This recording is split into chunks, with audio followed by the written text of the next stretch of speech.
Hürmetli vatandaş, leksiyelerimizden devamı endi muhakeme ve vaziyet. Bugün Çiğsağış 2021 yılı 11. ayının 4. günü vatandaşım.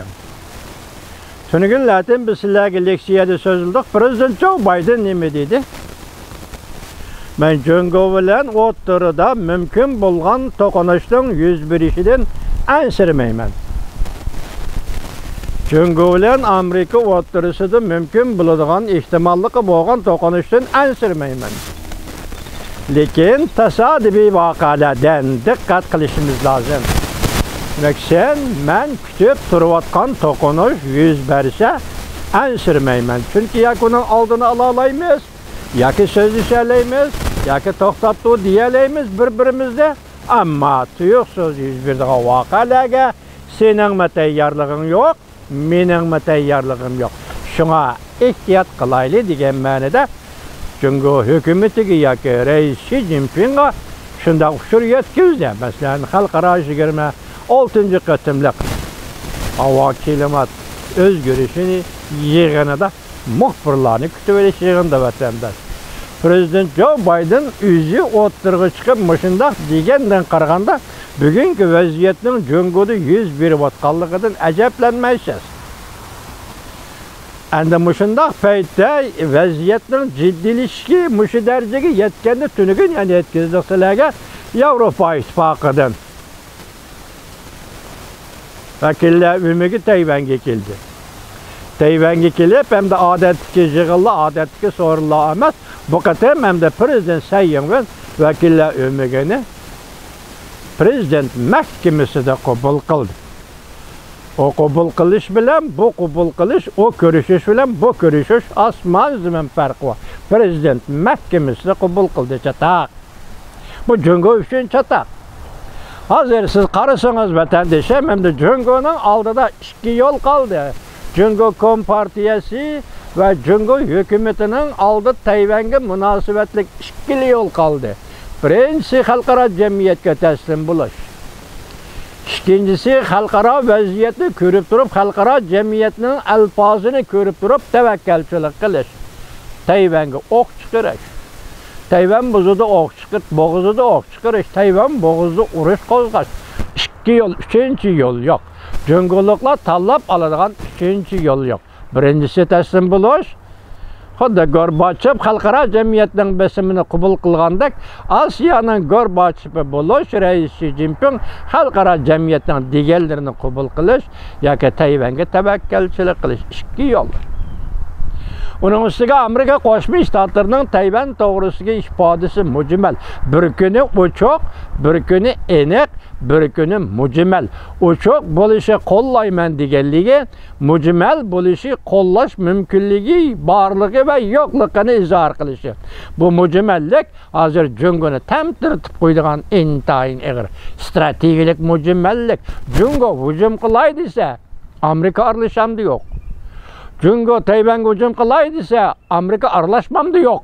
Mushundaq ishkilinish ichida Cungo hukumati nima qilarini bilmay qoladigan mushundaq ahvol Amerika Qo'shma Shtatlarining Tayvanga tutgan pozitsiyasiki mujmal siyosat yoki mujmal strategik siyosat deb ataladi ekan, hurmatli vatandosh.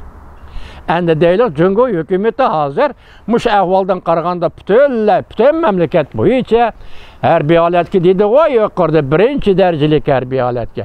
Endi vatanimiz mustamlik Uyg'uriston qaraydi. Tungillatin radio Mesela muxbir Shafrat O'shirning bergan bir xabarda nima deyildi? G'o'lji taraflarda hozir aholi, ya'ni kasal opti, u opti degan bilan butunlay qamal qilindi. Uyga qamal qilindi. Nazarband qilindi desa, shakli o'zgargan shaklda nazarband qilindi dedi. Qalaydigan o'tin yo'q, qishdan kunlarda, qishqaro kunlarda. Yeydigan tamoq yo'q, uyda qozonning tuvug'i ichilmaydi. Talog'i chiqila qo'ymaydi insonni bu darajada qamal qilish nimadan derak beradi, hurmatli vatandoshim? O'ylab ko'ring, nimadan derak beradi? Ayni chog'da 1943-44-yillardagi Leningrad urushida Germaniya Leningradni qamal qildi. Adamlarni o'tishga mengishga qo'ymadi, yo'llar qamal qilindi, urush bir tarafda. Shu urushda Leningrad urushida 1 milyon 50 ming, 1 milyon 500 ming odam halok bo'ldi. Uning ustiga shu qamalning natijasi 500 ming odam ochliqdan halok bo'ldi.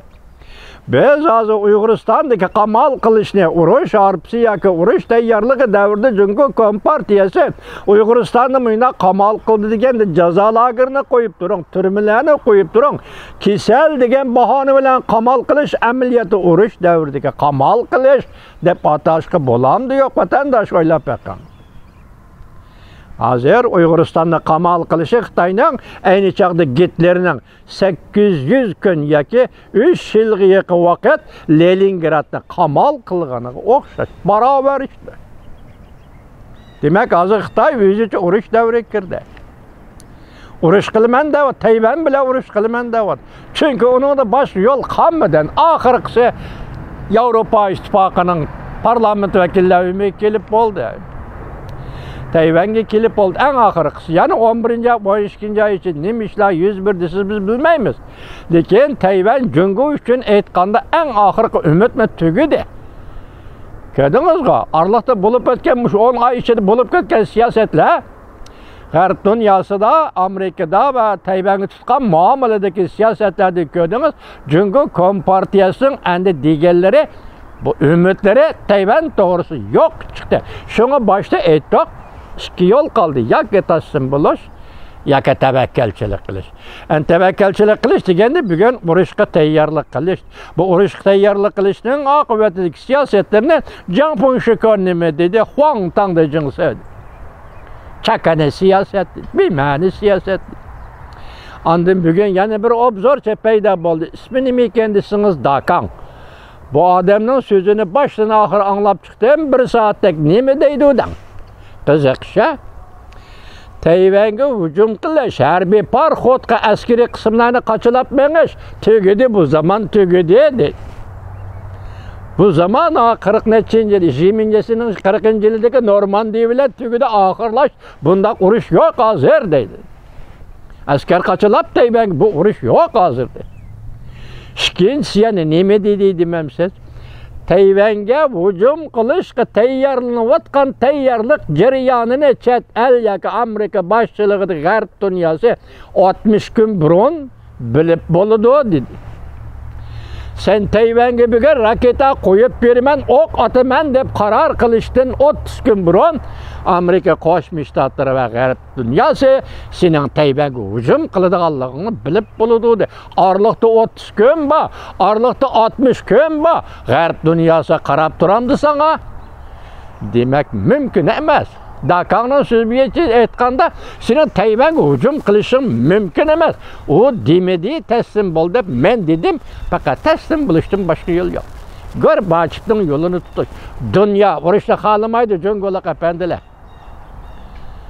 Urushni dunyoga tangmanglar, dunyo qabul qilolmaydi urushni. Amerikaning shu vaqtdagi buyuk prezidenti Franklin Roosevelt urush davrida shunday degan edi. Men urushda g'alaba qildim, u urushda mag'lub bo'ldi degandan ko'ra, ey insonlar, ey dunyo ahli, siz urushning oldini olaylik. Urush mayli, urushdan oldini olaylik. Urushda u g'alaba qildi, bu g'alaba qildi. Har ikki tarafdan odamlar o'ladi, odamlar qurbon bo'ladi, askariy qismlar qurbon bo'ladi, xalq xonavayron bo'ladi.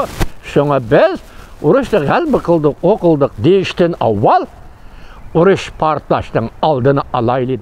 Shunga bugun prezident Joe Biden hukumatining Tayvan bo'g'izlig'i va Jungo Kompartiyasining urush xumarlik siyosati qarshi qo'yayotgan siyosati urushning oldini olaylik.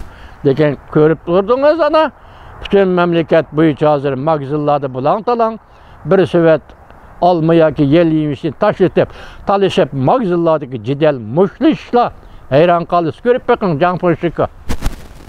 Vatandoshim, hozir bu ham Jungoning vaziyati deganda dunyo vaziyatiga munosabatlik vaziyat. Ishqilib, xulosa qilganda Tayvan o'rnidan dasturdi, endi buningga senda chora yo'q.